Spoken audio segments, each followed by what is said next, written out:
শ্ৰী উদীপ্ত কৃষ্ণ দাস। মই আজি তোমালোকৰ সন্মুখত ইংলিছ গ্ৰামাৰৰ টেন্সৰ কিছুমান কথা আলোচনা কৰিম বুলি ভাবিছোঁ। গতিকে আহা আজি ক্লাছটো আৰম্ভ কৰোঁ। টেন্স প্ৰকৃত অৰ্থত ক'ব গ'লে টেন্স তিনি প্ৰকাৰৰ আৰু সেইসমূহ হৈছে present tense, past tense, future tense. আৰু এই তিনিটাৰ ভিতৰতে মানে প্ৰত্যেক এটাত চাৰিটাকৈ ভাগ আছে। গতিকে আমাৰ হাতত টোটেল থাকিল 12টা টেন্স। আৰু এতিয়া আমি ষ্টাৰ্ট কৰিম প্ৰেজেণ্ট টেন্সৰ পৰা। প্ৰেজেণ্ট টেন্সত তোমাৰ চাৰিটা ভাগ থাকিব। সেই চাৰিটা হৈছে indefinite tense, present continuous tense, present perfect tense, present perfect continuous tense. এই চাৰিটাৰে মই প্ৰত্যেক এখনৰ টেবুল তোমালোকৰ সন্মুখত আনিম। গতিকে সেই টেবুলসমূহ তোমালোকে ভালকৈ লক্ষ্য কৰিবা। প্ৰথম টেবুলখন হ'ল টেবুল নং 1, প্ৰেজেণ্ট ইনডেফিনিট টেন্স। এতিয়া তোমালোকে এখন দেখিব পাইছা। এই টেবুলখনত মই কিছুমান শব্দ লিখিছোঁ। সেই শব্দসমূহতো তোমালোকে ধৰিব পাৰিছাই। আই আছে, উই, ইউ, হি, চি, ইট মই একেলগে লিখিছোঁ। তাৰপিছত দে। আৰু তোমালোকে এটা কথা লক্ষ্য কৰা, মই ছাইডত লিখিছোঁ ফাৰ্ষ্ট পাৰ্চন, ছেকেণ্ড পাৰ্চন আৰু থাৰ্ড পাৰ্চন। ফাৰ্ষ্ট পাৰ্চন বুলি ক'লে আই আৰু উইত থাকিব। ছেকেণ্ড পাৰ্চন ছিংগুলাৰ নাম্বাৰ বুলি ক'লে ইউ আৰু ইউৱে থাকিব, মানে ইউৱে আৰু মানে এইটো এটাই বুজায়, কিন্তু মিলাই পেলাই লিখিবলৈ এইটো কাম কৰা হয়। থাৰ্ড পাৰ্চন ছিংগুলাৰ নাম্বাৰত তোমাৰ হি, চি, ইট একেলগে থাকিব আৰু ডেটো এক্সট্ৰাকৈ থাকিব। এতিয়া তোমালোকে এটা কথা লক্ষ্য কৰা যে মই পাছত ইয়াৰ লগত মানে ভাৰ্ববোৰ কি লিখিছোঁ। আইৰ লগত ডু লিখিছোঁ, উইৰ লগত ডু লিখিছোঁ, ইউৰ লগত ডু লিখিছোঁ, ইউৰ লগত ডু লিখিছোঁ আৰু হি, চি, ইটৰ লগত কিন্তু ডাছ লিখিছোঁ। এতিয়া তোমালোকে নিশ্চয় জানাই চাগে এইখিনি ইমানখিনি আগবাঢ়িছেই তোমালোকৰ। হি, চি, ইট এইকেইটাৰ লগত ডাছ বহে বুলি তোমালোকে নিশ্চয় জানা। ডেৰ লগত ডু বহে। গতিকে তোমালোকে এইখিনি কথা জানা, কিন্তু মই তোমালোকক এটা টেবুল বনাই দেখাই দিছোঁ যে এইখিনি কথা এনেকৈ পঢ়িলে বেছি ভাল। তোমালোকে এইখন টেবুল ভালকৈ লিখি থ'বা, পাছলৈ কাম আহিব। কিন্তু এই শব্দখিনিৰ এই যিখিনি মানে এটা এটা বাক্যৰ নিচিনা হৈছে, যেনেকৈ আই ডু, মই কৰিম, কি কৰিম, বাক্যটো সম্পূৰ্ণ হোৱা নাই। গতিকে এই বাক্যটো এই শব্দ দুটা মানে লগ লাগিছে, কিন্তু এইটো বাক্য বুলি ক'ব নোৱাৰি, কাৰণ এইটো সম্পূৰ্ণ হোৱা নাই। গতিকে এইটো মানে সম্পূৰ্ণ বাক্য বুলি আমি গণ্য কৰিব নোৱাৰোঁ। গতিকে এইখিনি কথা। এতিয়া প্ৰেজেণ্ট ইনডেফিনিটৰ কথাখিনি গ'ল। এতিয়া আমি আহিম প্ৰেজেণ্ট পাৰফেক্ট প্ৰেজেণ্ট কণ্টিনিউৱাছ টেন্সলৈ। এয়া আমাৰ প্ৰেজেণ্ট কণ্টিনিউৱাছ টেন্সৰ টেবুলখন 2 নং টেবুল। এতিয়া এইখিনিতো সেই কথাখিনি একেই, তোমালোকে দেখিব পাৰিছা আগৰখিনি, খালি ইয়াৰ লগত কি বহিছে।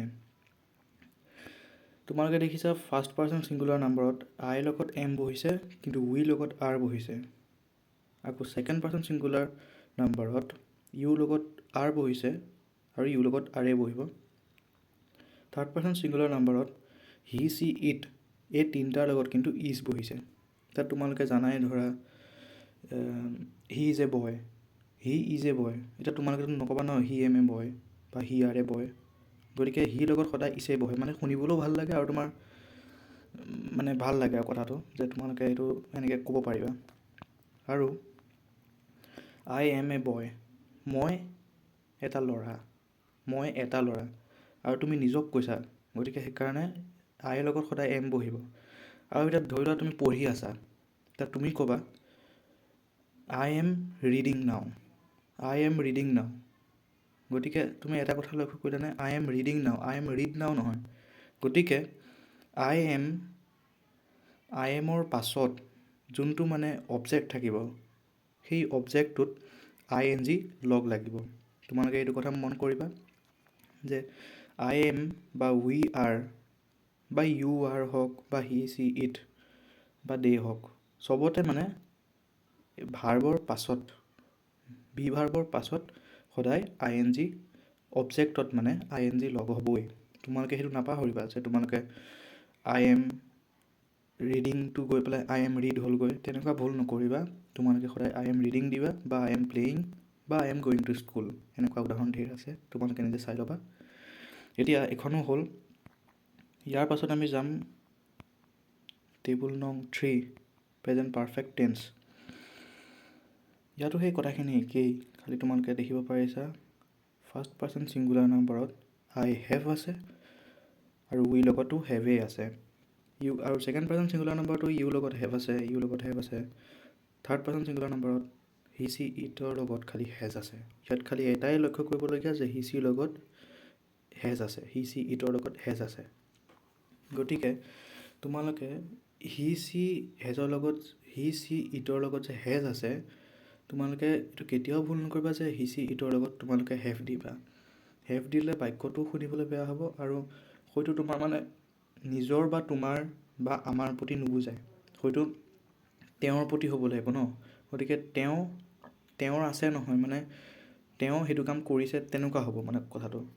গতিকে আই হেভ ৰিডিং, মই পঢ়ি আছোঁ, মানে কথাটো তেনেকুৱা, মই পঢ়ি আছোঁ মানে অলপ সময়ৰ পৰা মই কামটো কৰি আছোঁ, তেনেকুৱা বুজায় মানে। এতিয়া উই হেভ প্লেইড ফুটবল, আমি ফুটবল খেলি আছোঁ বা আছিলোঁ নহ'ব, মানে আছিলোঁ গ'লেতো পাষ্টলৈ যাব, গতিকে আছোঁ মানে অলপ সময়লৈকে মানে কামটো চলি আছিলে, তেনেকুৱা বুজায় মানে। গতিকে আৰু হি হেজ আ ব্লু পেন, এতিয়া হি হেজ আ ব্লু পেন, সি মানে তাৰ তাত এটা নীলা কলম আছে।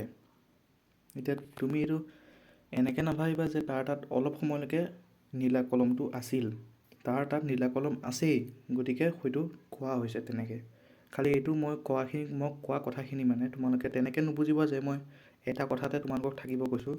তোমালোকে মাইণ্ডটো মানে ইফালৰ পৰা সিফাল নিব লাগিব, গতিকে সেয়াই। আৰু আই হেভ আ বিগ বুক, এতিয়া বিগ বুক বুলিতো নকয়, আই হেভ আ, ধৰি লোৱা তোমাৰ কি ক'বা, আই হেভ আ চিজাৰ, বা তুমি কোৱা আই হেভ ডান মাই ৱৰ্ক, তেনেকুৱা কথাবিলাক। এতিয়া তুমি লক্ষ্য কৰিবা এই আই হেভ বা এইখিনি কথা যে এইখিনি যিখিনি আছে, এই ছাবজেক্টখিনিৰ লগত সদায় এটা কথা মন কৰিবা, ছাবজেক্ট আৰু ভাৰ্বৰ পাছত সদায় তোমাৰ এই যে আছে যে এইখিনি প্ৰেজেণ্ট পাষ্ট পাৰ্টিচিপল, সদায় সেই পাষ্ট পাৰ্টিচিপলটোহে বহে। যেনেকৈ ডু ডিড ডানটো বহিব, গ' ৱেণ্ট গান, সেই গানটোহে ইয়াত বহিব, বেলেগ শব্দ নবহিব। তোমালোকে সেইটো কথা লক্ষ্য কৰিবা। আৰু প্লে'টো কেনেকৈ, প্লেইড, গতিকে সেই প্লেইড শেষৰটোহে ইয়াত বহিব। তোমালোকে সেইটো কথাই লক্ষ্য কৰিবা, বাকী একো ক'বলগীয়া নাই। আৰু মোৰ এটা থাকিলগৈ প্ৰেজেণ্ট পাৰফেক্ট কণ্টিনিউৱাছ টেন্সটো, তোমালোকে সেইটো মই ইয়াৰ পাছৰ ভিডিঅ'ত তোমালোকক দিম, আগবঢ়াম তোমালোকক।